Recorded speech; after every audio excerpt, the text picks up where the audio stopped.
Aqui estamos para darmos sequência ao nosso estudo do livro Amanhecer de uma Nova Era, por Divaldo Franco e pelo espírito de Manuel Filomeno de Miranda. Intervenção oportuna. Naquela mesma noite, ao estarmos reunidos, os trabalhadores de ambos os planos, conforme sucedera anteriormente, aguardamos que os obreiros de outras sociedades atingidas pela fúria dos asseclas do Rabino Sadoc trouxessem alguns deles, os mais destacados, à nossa reunião mediúnica. Em poucos minutos encontravam-se 5 entidades rancorosas, de aspecto grosseiro, semi-adormecidas, e um grupo de outras, igualmente portadoras de expressão fecina, grosseiras, Quer dizer, grosseiras, relutando nas faixas vibratórias que as envolviam e as conduziam ao nosso recinto. Aberta a reunião pelo diretor Hermano, os médiuns Celestina e Marcos entraram em transe profundo, atraindo a comunicação dos convidados indigitados, que despertaram fixados aos seus perispíritos em expansão, ocorrendo simultaneamente a psicofonia torturada e agressiva. Marcelo e Dr. Bezerra de Menezes cuidaram de os atender de imediato. O nosso mentor, elejando o rabino Melquisedeque, que se comunicava pela senhora transfigurada. Percebemos que toda a sala foi tomada por expressivas defesas fluídicas, mantendo os estranhos visitantes dentro de seu campo, de modo que podiam ouvir e acompanhar todos os detalhes das comunicações dos seus líderes em rebeldia compreensível. O rabino, à semelhança do seu chefe, anteriormente blasfonou, ou seja, estertorou. Somente por meio da traição é que os covardes discípulos do Cordeiro conseguem alcançar-nos, ignorando propositalmente que também temos direitos diante das leis que vigem no universo. Sem dúvida, respondeu o Dr. Bezerra, o mesmo direito que tem concedido àqueles que lhes caíram nas malhas perversas. Direitos que lhe atribuem de ferir e atormentar, de gerar embaraços à obra do bem, de infelicitar. O irmão encoraja-se a chamar-nos traidores, nós que usamos os recursos da oração, da misericórdia, comparados com os seus mecanismos de injúria, crueza e ódios com os quais intoxicam os incautos e os arrastam aos seus presídios hediondos em processos obsessivos pungentes. Temos o direito de obedecer às autoridades da nossa crença. Exasperado, reagiu o comunicante. Não fora pelo dever de seguir as suas ordens, e não encetaríamos essa luta demorada e aterrorizante. Diz muito bem que se encontra a serviço de um espírito infeliz que acaba de render-se à verdade, submetendo-se à mansidão de Jesus. Não houve qualquer submissão, mas imposição de maneira arbitrária em face do método execrável que foi utilizado para detê-lo na armadilha soez que lhe prepararam. O amigo encontra-se equivocado. O senhor Rabino Sadoc veio espontaneamente, adentrou-se em nosso reduto guiado pelo seu instinto de destruição, sendo vítima da própria presunção.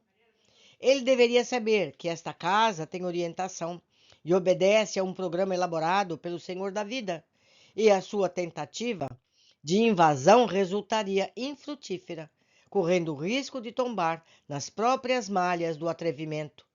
Encorajado, porém, pelo sucesso de alguns dos seus seguidores, alcançaram aqui, como em outros núcleos de amor, não se deteve ante a impetuosidade de resolver os seus propósitos inferiores de uma só vez, sob a ferocidade da própria violência.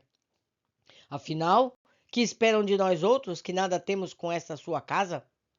Certamente os senhores nada têm contra a nossa casa, mas encontram-se dominados pela fúria em favor do enfrentamento com os servidores de Jesus, aos quais armam ciladas, agridem-nos, seduzem-nos com os seus contos de sereia para arrastá-los de maneira inclemente para a sua dominação. É que a promessa desse crucificado, que se dizia nosso Messias, é falsa e hedionda, havendo gerado na história perseguições cruentas contra a raça eleita de Jeová, sendo um falso profeta, que foi justiçado conforme merecia, É natural, portanto, que nos levantemos em todos os tempos contra ele, por meio dos seus infelizes herdeiros e divulgadores da grande mentira. Não descansaremos enquanto não modificarmos as estruturas da verdadeira doutrina exarado na Torá e nos demais livros sagrados de nosso povo. Ouvindo o irmão assim referir-se, tem-se ideia de que se encontra com razão, quando a habilidade sofista lhe toma o raciocínio.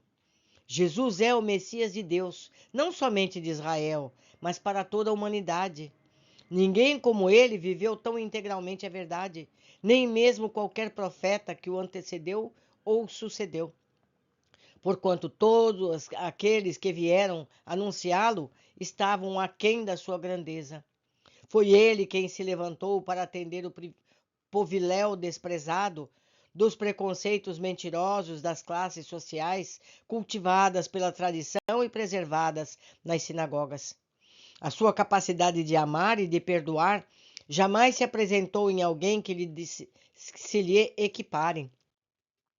As perseguições a que se refere não foram de Jesus, mas dos exploradores que se apossaram dos seus ensinamentos e os perverteram em força e poder temporais, distante dele, que foi muito claro quanto aos compromissos para com Deus e os outros para com Mamon. Optaram enlouquecidos pelo mundo, fugindo dele e desprezando-o. Não se pode julgar e condenar o povo israelense pelo crime que foi perpetrado pelos infelizes do Sinédrio, da governância romana, da mesma forma que também não se podem acusar todos os indivíduos de insânia pela crueldade mantida nas guerras ancestrais contra os filisteus, de outros povos destruídos, dos moradores de Baal, assim como de outros deuses. Uma religião que não cultiva a misericórdia, nem a compaixão, um povo que não respeita o direito dos outros povos, não merecem consideração, tornando-se execráveis aos seus atos, mas dando-se chance aos seus descendentes, que não são responsáveis pela hediondez dos seus antepassados. De igual maneira, não se pode responsabilizar o mestre da compaixão pelos crimes cometidos por aqueles que o traíram através dos tempos, infligindo perseguições e danos a tantos quantos os desagradavam. Simultaneamente, o dialogador Marcelo esclarecia o outro vingador com palavras algo equivalentes, enquanto os ouvintes, agora atentos, acompanhavam os diálogos, especialmente do Dr. Bezerra com o rabino Melquisedeque. O irmão pode observar que os novos discípulos de Jesus, nas trilhas do Espiritismo, vêm tentando restabelecer a pureza e elevação dos princípios por ele expostos no amor e na caridade, no carinho para com o próximo, especialmente em relação àqueles que são infelizes, que experimentam tormentos de qualquer natureza. Tudo isso faz parte da grande farsa, retrucou ainda colérico. Parecia que, sentindo-se atingido pelo verbo fluente e verdadeiro do benfeitor, banhado pelas vibrações de bondade e de compaixão para com ele, optava por manter a agressividade, por falta total de argumentos que justificassem o infeliz comportamento. Não temos outro interesse que não seja o seu bem e o seu bem-estar de todos aqueles que se encontram sob a constrição do ódio e da amargura. Você é que pensa isso, porque nos encontramos felizes nos propósitos e desempenhos que nos permitimos.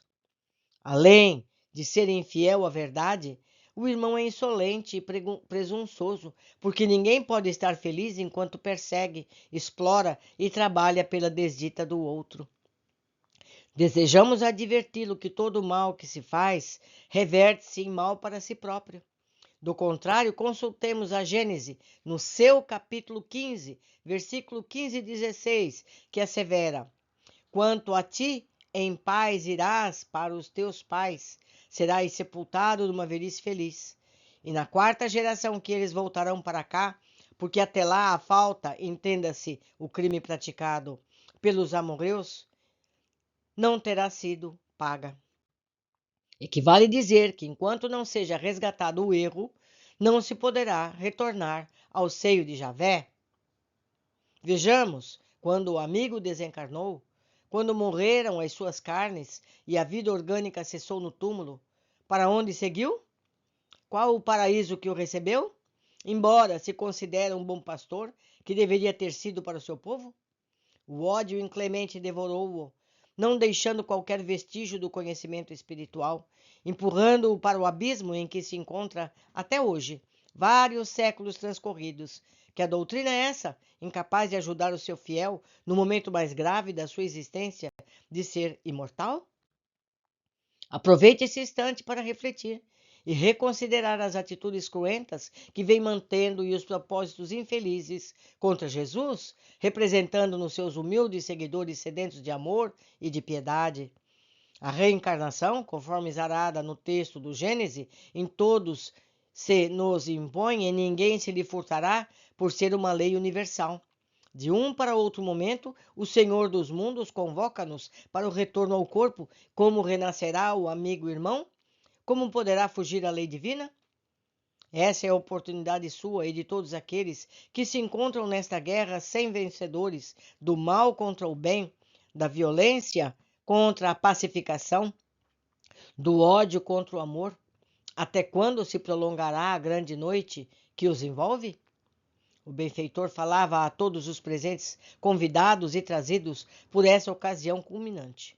Ouviram-se de imediato choro, exclamações, abjugatórias, súplicas de amparo, que eram atendidas pelos cavaleiros templários e pelos trabalhadores do Evangelho das instituições em pauta, recolhendo-os com ternura e cuidando das suas dores no despertar doloroso. Tocando a fronte da médium, com infinita bondade, Dr. Bezerra concluiu: somente por intermédio da coragem de rever a própria situação é que o ser encontra-se consigo mesmo, para depois encontrar-se com Deus. O irmão não está sendo julgado, nem censurado. Antes, estamos convidando-o à mudança de atitude, ao encontro com a felicidade que a todos nos aguarda. A mão do mentor que tocava o chakra cerebral do enfermo, por intermédio da média sonambúlica, iluminou-se gloriosamente, e os raios penetraram a organização espiritual do demente, fazendo-o explodir numa cascata de lágrimas e de lamentações, qual criança desprotegida. Socorro, Senhor meu Deus de Israel! E pôs-se em lágrimas a murmurar o Salmo 106, repetindo o versículo 1. Louvai ao Senhor, porque Ele é bom, porque a sua benignidade é para sempre. E auto-afligindo-se, completou: eu sou um infeliz e desgraçado que não seguia as orientações do Senhor. Ai de mim! Compassivamente, o nosso orientador lhe disse: o Senhor é benigno e misericordioso. Bem-aventurados os que observam o direito, os que praticam a justiça em todos os tempos. Como acentua o versículo 3º do mesmo capítulo. O direito e a justiça que devem ser praticados são o trabalho em favor de todos e a misericórdia para com as criaturas, o que não estava sucedendo. Mas não se martirize. Continua a louvar o Senhor até o momento da sua glória pessoal. Houve um grande silêncio, somente quebrado pelas lágrimas ruidosas, acompanhadas de exclamações, igualmente seguidas pelo comunicante, por intermédio de Marcos e dos demais sofredores, que passaram a receber conveniente assistência das equipes dos servidores de Jesus. Emudecido pela emoção, o rabino Melquisedeque, com esforço e constrangimento, conseguiu encerrar o encontro murmurando: que o Senhor faça-o deitar-se em verdes pastos e perdoe-me por misericórdia. Referia sem dúvida ao Salmo 23, sendo acolhido eternamente por Petitinga e Jesus Gonçalves, que se encarregaram de adormecê-lo, a fim de que, ao despertar, se encontrasse sereno e confiante na excelsa misericórdia. Todos somos viajantes de longas jornadas interrompidas pela insensatez e recomeçadas com joelhos desconjuntados, todos carentes de perdão, de novos ensejos de reparação e de construção do bem no imo dos sentimentos e dos pensamentos. Depois que foram recolhidos esses amigos, trazidos à comunicação e à assistência, a sala foi preparada para a continuação das atividades programadas. Uma suave luz violácea invadiu lentamente todo o recinto, que agora se transformara em um anfiteatro grego de pequenas proporções, com o céu a descoberto, salpicando pelos astros estelares, cercado de rosais, mirtos e angélicas em flor, produzindo uma brisa perfumada que nos invadia, alegrando-nos sobremaneira. Já não apresentava o aspecto da sala habitual, fazendo-nos recordar algumas das construções da nossa esfera, onde se dão os grandes encontros e espetáculos de beleza, conduzindo o nosso pensamento a Jesus. Permanecia também a torre de vigia, guardada cuidadosamente pelos membros da ordem religiosa do passado. Na parte central, embaixo dos degraus circulares, encontrava-se uma mesa retangular e ao seu lado uma tribuna ornada com folhas de louro, numa representação da vitória do bem sobre todo o mal. O nobre Hermano e o Dr. Bezerra desceram ao centro acompanhados por nós outros e os trabalhadores das casas espíritas presentes, enquanto começaram a aparecer mais de 1 milhar de espíritos que repletaram as galerias, podendo-se destacar entre eles muitos reencarnados em desdobramento parcial pelo sono fisiológico, certamente trazidos pelos seus guias espirituais. Neste comenos, o som de alaúdes dedilhados com maestria dominou o recinto e vimos a mesma jovem de antes apresentar-se encantadora num solo especial, exaltando a grandeza de Jesus.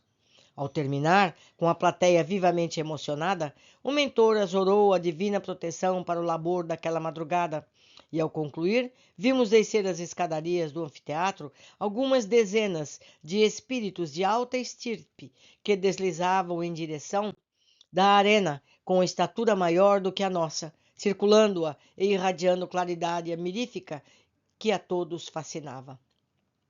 Imediatamente, um tubo de luz foi projetado do alto, e dentro dele condensou-se o Santo de Assis, São Francisco, assessorado por alguns dos seus discípulos mais próximos, evocando os gloriosos dias do passado.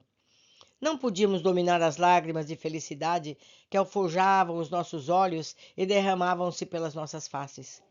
Era um momento sublime, inesquecível, no qual apagavam-se todas as memórias menos belas ou assinaladas por qualquer tipo de sofrimento. Com a expressão iluminada pela paz profunda de que era portador, São Francisco acercou-se da tribuna, que recebeu um jato de luz, qual ocorre nos teatros, quando estão em destaque algumas cenas ou pessoas, e permaneceu nimbado de bênçãos, numa atitude de ímpar humildade, enunciando: Irmãos de todos os quadrantes da terra e almas grandiosas de Alcione, seja como todos nós a paz irretocável do Senhor Jesus. Vivemos o grande momento da luta sem quartel, na qual os exércitos do Senhor e Mestre estarão equipados com os instrumentos do amor e da misericórdia. E, a fim de ser restaurado na terra o reino da mansidão e da caridade para com tudo e para com todos. Tem sido um grande desafio existencial a preservação do bem no ádito dos corações, especialmente quando surgem os primeiros raios de luz, significando esperança de paz e de progresso real para a humanidade.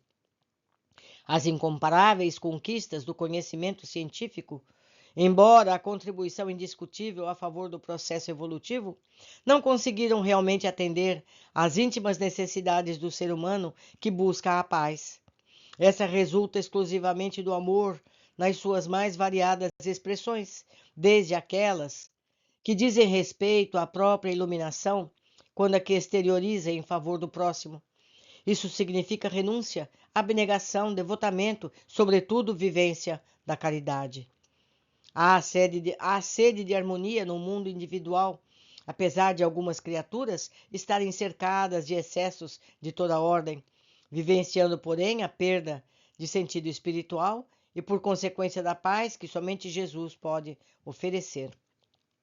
Assim, considerando, torna-se inevitável que se organizem cruzadas de amor em favor de todos os seres em sofrimento na Terra, ao mesmo tempo, trabalhando-se pela instauração da legítima fraternidade, sem a qual será impossível a presença do equilíbrio entre as pessoas e as nações. Jesus acena-nos com a sua misericórdia, convidando-nos à luta na sua seara de sacrifícios. ninguém espere gratificações pelo trabalho a executar, ou regime de exceção no programa depurativo, porque passa o planeta.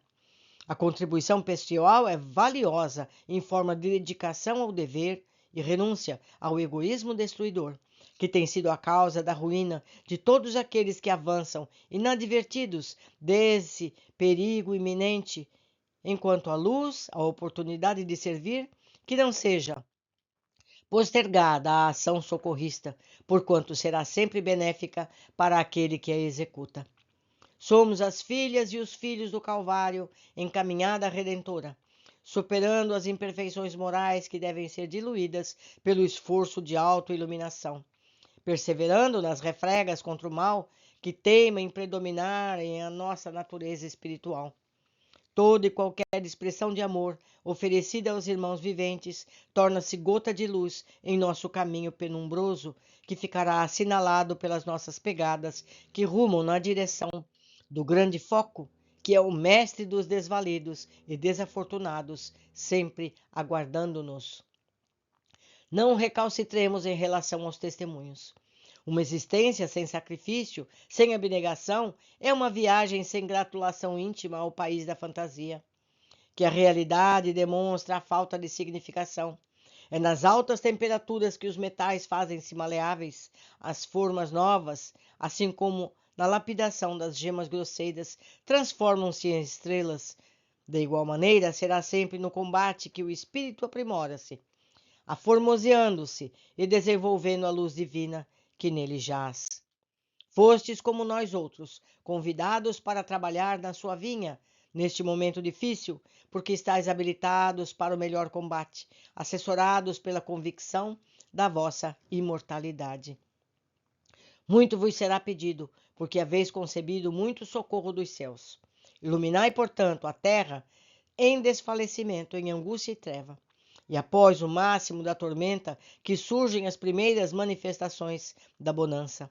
Vós, amados visitantes, que já desfrutais dos júbilos conseguidos a duras penas, defrontareis com mais covardes ciladas, a que já não estáis acostumados, experimentando grande surpresa ao verificardes os métodos primitivos que são usados pelos adversários da verdade, desejando impor as suas mentiras e ilusões. As vossas palavras e sentimentos serão transformados em armas com que vos tentarão atingir, diminuindo-vos o ardor das refregas. Compreendei que se trata de combatentes perversos e inescrupulosos, que não têm qualquer contato com a ética nem com a dignidade.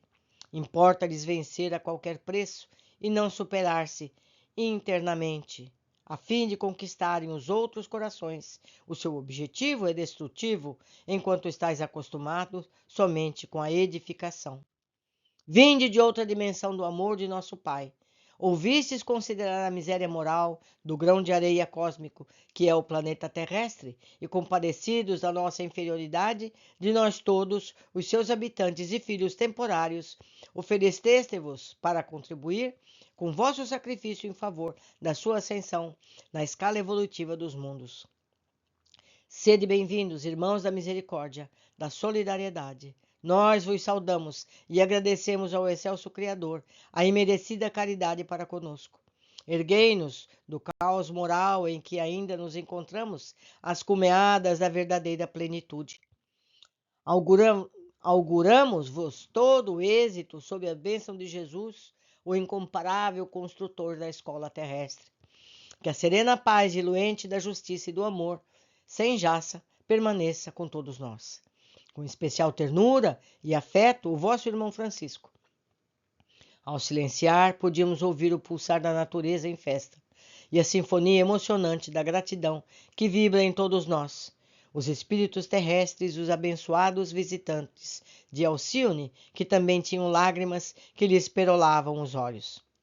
Sem quaisquer outros comentários, a reunião foi encerrada com vibrante oração pronunciada pelo nosso benfeitor, Dr. Bezerra de Menezes, que nos conduziu à perfeita comunhão com o pensamento de Jesus. O anjo de Assis e seus acompanhantes retornaram ao tubo de luz, volvendo à esfera superior da qual habitam. As equipes carregadas de conduzir os irmãos, ainda reencarnados, colocaram-se ao seu lado, tomando as providências de os reencaminhar aos respectivos domicílios, auxiliando-os na preservação da memória, embora fragmentária, dos acontecimentos da noite inesquecível.